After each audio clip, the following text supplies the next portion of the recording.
Pernah kita dengar solat sunat tasbih? Kalau awak tanya ke kawan-kawan salafi, kawan-kawan wahabi, tak kenalnya solat sunat tasbih. No? Tak ada dinya solat sunat tasbih. No? Kenapa? Karena menurut Syekh Albani, solat sunat tasbih ni hadisnya maudhu'. Hadisnya palsu. Tapi menurut ulama ahlul hadis, menurut ulama ahlus sunnati wal jamaah, bahawa salat sunat tasbih hadisnya sahih.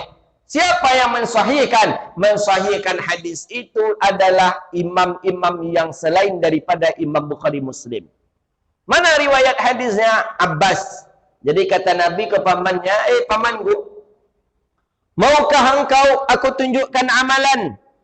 Apabila engkau mengamalkannya, Allah ampuni dosa engkau yang telah berlalu dan yang akan datang.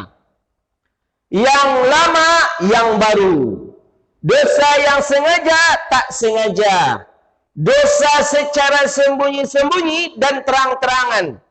Apa kata Rasulullah? Engkau lakukanlah salat 4 rakaat. Setiap rakaat engkau membaca tasbih 75 kali. Caranya, setelah selesai baca Al-Fatihah, engkau membaca ayat di rakaat yang pertama. Engkau bertasbih 15 kali. Subhanallah, walhamdulillah, wa la ilaha illallah, wallahu akbar 15 kali. Ketika rukuk, tasbih 10 kali. Ketika i'tidal, tasbih 10 kali. Ketika sujud, tasbih 10 kali. Ketika antara duduk 2 sujud, tasbih 10 kali. Ketika sujud yang kedua, tasbih 10 kali. Ketika nak berdiri, tasbih 10 kali. Dalam satu rakaat, 75 tasbih. Jadi berapa jumlahnya? Dikali 4, 300 tasbih. Amalkan itu kata Rasulullah dalam setiap hari sekali. Tak bisa 1 minggu sekali. Tidak bisa setiap sebulan sekali kata Rasulullah. Tak bisa setahun sekali. Tidak je bisa seumur hidup sekali kata Nabi. Amalkanlah itu. Namanya salat sunat tasbih. Lu pernah mengamalkan? Alun itu. Amalkan tu rugi awak tahu. Tu hadisnya sahih itu. Rugi kita kalau nak mengamalkannya. Allah ampuni dosa yang lama, dosa baru. Dosa yang sengaja, tak sengaja. Dosa yang secara sembunyi-sembunyi, terang-terangan. Hadisnya sahih tentang salat sunat tasbih. So, kali semua itu, tidak je bisa. Mati aja leleh. Kalau kami, alhamdulillah, sampai gini di daerah kami, sekali setahun kami buat. Malam 27 Ramadan. Jadi setelah salat tarwih, kami salat sunat tasbih berjamaah. Itu malam 27 Ramadan. Setelah itu, barulah kami salat witir. Bagus salat sunat tasbih itu, Pak. Bagus.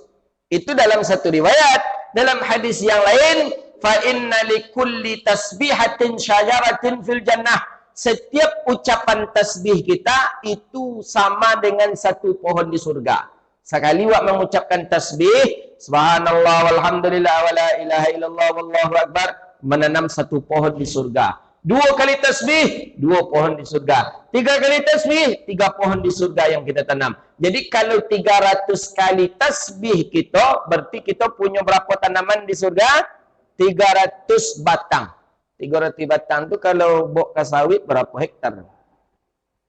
Lumayan no. 125 sehektar. 2 hektar baru 250. Sekedar sehektar setengah lah. Sehektar 1/4 dia. Itulah kau bunuh di Serugu. Kalau kita melaksanakan salat sunat tasbih namanya. Jadi salat sunat tu bukan saja salat sunat wudu, bukan saja salat sunat tahiyatul masjid, bukan saja salat sunat rawatib, bukan saja salat sunat duha, ada lagi salat sunat namanya salat sunat tasbih namanya. Amalkan itu 4 rakaat dengan 1 salam boleh, 4 rakaat dengan 2 salam boleh. Namanya salat sunat tasbih. Menurut Syekh Albani hadisnya maudhu'. Hadisnya palsu. Tapi menurut ulama ahlus sunnati wal jamaah yang lain, bahwa hadisnya sahih dan itu diamalkan oleh para ahli ilmu. Itulah dia salat sunat tasbih.